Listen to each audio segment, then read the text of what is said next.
videonya ayah dan disimak ya. Assalamualaikum warahmatullahi wabarakatuh. Jumpa lagi dengan saya Peri. Dan ini siapa? Mas Dika. Nah, ini kita ke ngirim pakan penggembukan nih teman-teman di mitra penggembukan kita. Ini dari tempatnya Mas Enggar tadi yang ada di Sambirjo. Sekarang kita berada di Kandangan. Kandangan itu kalau belum tahu itu adalah perbatasan kabupaten perbatasan dari Kediri dan Malang. Terus kita langsung lihat saja ternaknya ada di luar sini. Oh, di belakang ini lah ini. Ini kita lihat ada lahan hijauan untuk beberapa, dan di belakang kandang sana, belakang tembok ini juga ada lahan hijauan. Ya itu. Nah, ini kita sedang, wah ini ada tim dari Karomah Farm juga ini teman-teman. Ini tim Karomah Farm. Nah itu. Nah, di sini dulunya itu adalah kandang breeding teman-teman. Kandang breeding dengan ukuran 2 meter kali 15 meter. Nah, sebelumnya di sini itu breeding semuanya. Setelah ini 2 tahun berjalan ya teman-teman. Itu dulu awalnya menggunakan 23 ekor betina dan 1 jantan. Ini jantan dulu belum ini kita udah upgrade ke jantan F1 Dorper karena dikhawatirkan nanti kalau memakai jantan yang lama bisa inbreeding. Nah, terus kita lanjut ke sini. Setelah ini kita beberapa memakai pakan fermentasi, dan ini tadi pakai pakan hijauan. Jadi untuk teman-teman yang bertanya, oh kalau udah pakai pakan fermentasi nanti kalau pakai pakan hijauan doyan apa enggak? Nah, ini kita bisa membuktikan ini mereka tetap makan walaupun ini dalam kondisi ini tidak sedang makan teman-teman. Ini memakai pakan fermentasi. Ini udah kenyang itu. Nah, terus untuk yang bagian sini kita memakai pakan penggemukan. Ini ada beberapa betina yang bunting bawaan. Ini kita pisahkan di sini, kita memakai pakan penggemukan karena pada waktu itu datang ke sini dalam kondisi kurang gemuk atau kurus. Jadi kita setut agar mereka sampai nutrisinya penuh seperti itu teman-teman.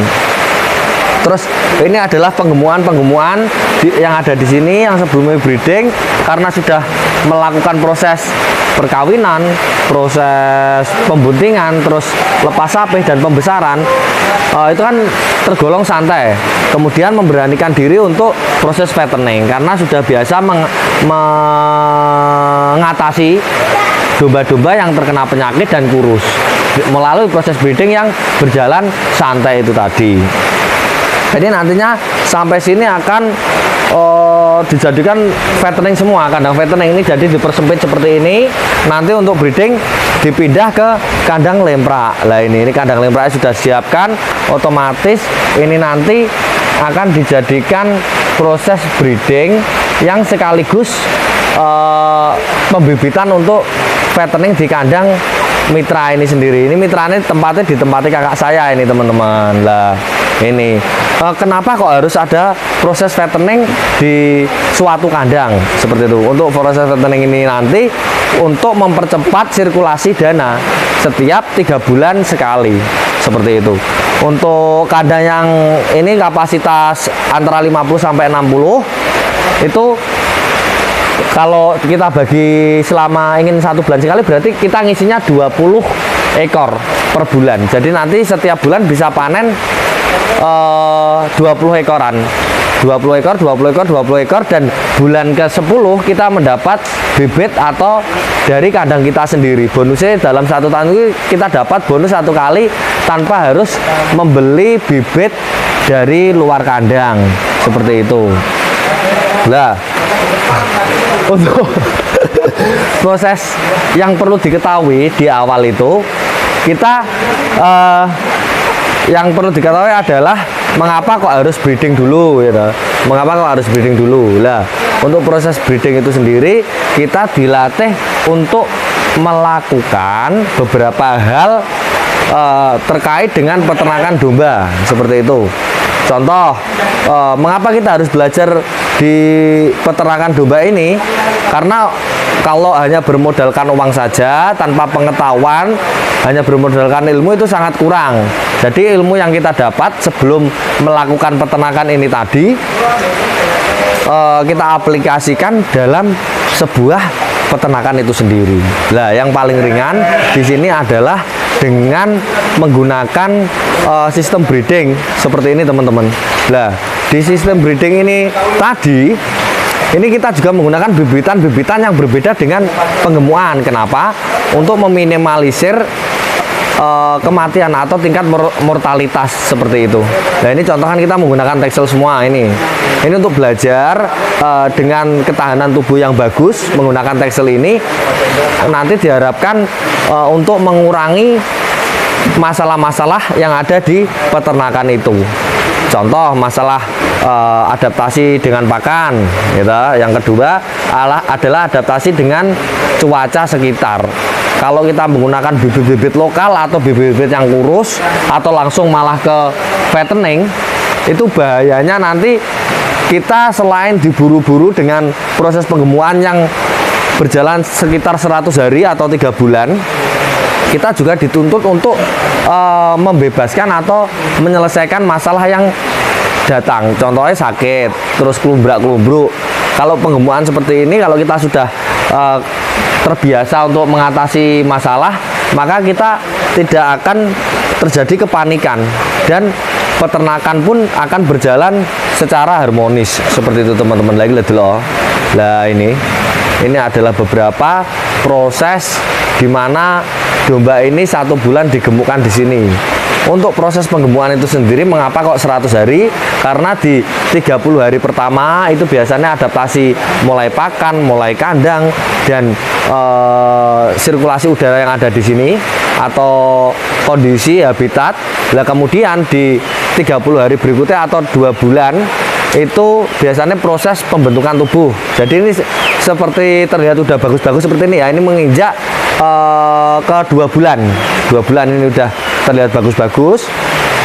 Nah, ini kalau proses flashing ini sudah pas, BCS seperti ini sudah bisa untuk dikawinkan dengan domba-domba. Karena ini proses fattening, maka nanti dilanjutkan ke penggemukan 3 bulan atau pemadatan daging sehingga menghasilkan karkas yang persentasenya di atas 35% dari bobot hidup itu teman-teman. Ini bisa kita lihat, ini kita menggunakan pakan yang sama dengan di mitra kita tadi yang ada di tempatnya Mas Enggar. Ini diaplikasikan di sini juga. Nanti ini akan full penggemukan. Nah, ini bukan pakan teman-teman ya. Ini adalah kotoran. Nah, ini kita lihat, ini kandang breedingnya sudah siap. Terus kita melihat di area belakang sini teman-teman. Area belakang sini, nah ini prosesnya untuk kandangnya seperti ini. Kita lihat di sini cukup menarik. Ini kita bikin pelengsengan di sebelah sini, dan ini adalah got yang seperti di peternakan Mas Enggar tadi. Cukup bersih, mudah. Ini biasanya dilakukan oleh kakak saya sendiri. Ini ya, untuk domba sekitar 50 sampai 60 ekor. Kondisi depan pun juga bersih dengan model kandang seperti ini karena kotoran turun ke belakang. Nah, ini nanti konsep kandang seperti ini bisa dicontoh untuk diaplikasikan ke kandang teman-teman. Nah, ini ya, ini ada tong-tong ini untuk beberapa pakan breedingnya. Ini posisi dibalik agar kadar airnya turun ke bawah. Ketika dibuka, dia akan terkumpul di sini dan dibuka duluan. Jadi yang bawah sini nanti tetap garing. Nah, untuk pakan penggemukannya tadi yang saya turunkan di sana juga masih ada sisa di sini. Ini teman-teman. Terus membahas kandang breeding. Lah, ini kandang breeding ini sekitar 10 meter. Ini nanti akan diisi 30 ekor. Nah, 30 ekor ini nanti harapannya akan bisa mengisi sekitar minimal 30 ekor bibitan untuk penggemukan ataupun untuk flashing agar bisa dijadikan indukan itu lagi. Nah, ini ya teman-teman, kita lihat ini cukup luas menggunakan sistem nipel. Ini memakai 2 nipel untuk 10 meter atau per 3 meter kita kasih per 10 meter kita kasih 2 seperti ini. Ini 3 meter ke sini, 3 meter ke situ. Nah, ini kita lihat di sini juga ada bank pakan untuk stok selain yang ada di belakang. Nah itu kandang penggunaannya seperti itu. Ini cukup luas lahannya sehingga mendukung untuk melakukan kegiatan peternakan yang lebih mudah di kemudian hari. Nih, jadi beberapa saran dari saya untuk melakukan kegiatan peternakan itu kalau bisa dimulai dari breeding dulu.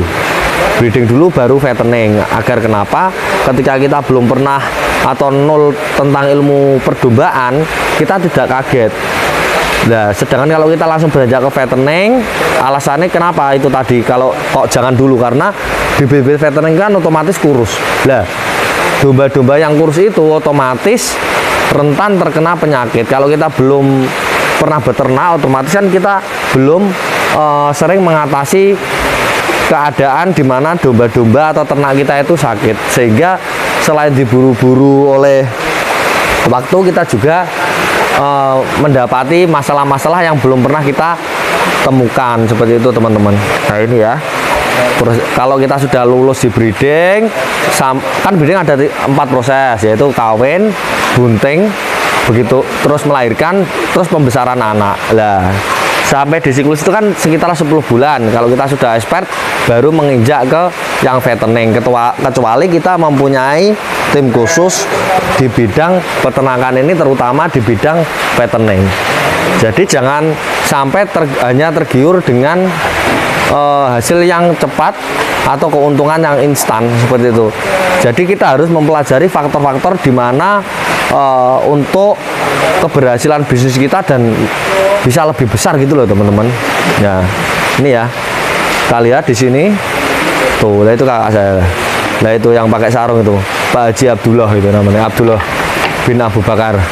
Nah ini adalah kondisi domba-domba yang sudah digemukkan. Walaupun sudah expert, kemarin juga waktu pengadaan bibitan ini terjadi kematian di 3 ekor di minggu pertama. Jadi apalagi kalau kalian belum pernah melakukan peternakan domba, jadi tergiur dengan untung yang besar, malah akhirnya mengalami kerugian, hingga dikhawatirkan nanti modalnya habis dipakai untuk eksperimen di awal itu tadi. Nah ini ya teman-teman ya. Oke, ini beberapa domba nih, kita lihat di sini. Oke. Terus ada juga yang ini. Oke. Nah mungkin untuk pertemuan ini atau video ini kita akhiri dulu karena sudah cukup lengkap isi materinya. Nanti kalau ada hal-hal yang perlu ditanyakan atau kalian masih bingung, bisa lewat kolom komentar atau langsung WA di 085 780 688 151 atau bisa langsung datang ke peternakan Feris Farm seperti itu teman-teman ya. Oke, sampai di sini dulu saya akhiri video ini. Saya mengucapkan terima kasih banyak karena sudah menyimak mulai awal sampai akhir. Nah ini ya, kita akhiri. Assalamualaikum warahmatullahi wabarakatuh. Hai teman-teman, jangan lupa like, comment, and subscribe di channelnya Ayah